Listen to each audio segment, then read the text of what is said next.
హన్మకొండ జిల్లా పెగడపల్లి గ్రామంలో యువకుడు కత్తుల అనిల్ను చంపేస్తానని మాజీ రౌడీ షీటర్ బెదిరించిన ఘటన సంచలనం సృష్టించింది.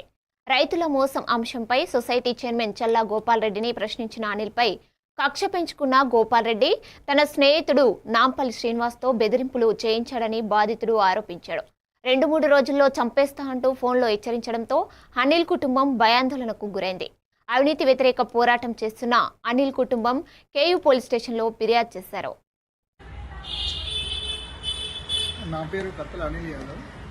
మా పెగడపల్లి సొసైటీలో గత సంవత్సర కాలం నుంచి జరిగిన అక్రమాలను ఈ సంవత్సరం నుంచి బయటికి తీసి మొన్న సెప్టెంబర్ 28వ తారీఖు నాడు రైతులను సుమారు 300 మందిని పిలిచి ధర్నా చేయడం జరిగింది, నిలదీయడం జరిగింది. చైర్మన్ చల్లా గోపాల్ రెడ్డిని నిలదీయడం వల్ల ఈ విషయాన్ని దృష్టిలో పెట్టుకొని అతను చైర్మన్ గోపాల్ రెడ్డి మళ్ళీ అతని మిత్రుడైన నాంపల్లి శ్రీనివాస్ నా మీద కక్ష కట్టి నిన్న పొద్దున మా బాబాయ్ అయిన మిను మోహన్కి ఫోన్ చేసి, నాంపల్లి శ్రీనివాస్ అనే వ్యక్తి ఫోన్ చేసి కత్తులనికి ఏం అవసరం, సొసైటీలోకి ఎందుకు ఇన్వాల్వ్ అవుతాడు వాడు, వానికి ఏం అవసరం, వాడిని ఎన్నటికైనా ఈ 2-3 రోజుల్లో ఖచ్చితంగా చంపుతాను, వాడిని పొడిచి చంపుతాను, లేదంటే బైక్ మీద వెళ్ళేటప్పుడు నా కారుతోనే గుద్ది వాడిని ఖచ్చితంగా చంపుతా అని చెప్పి బెదిరించడం జరిగింది. ఈ విషయమై ఈరోజు సాయంత్రం కేయూ పోలీస్ స్టేషన్లో ఫిర్యాదు చేయడం జరిగింది.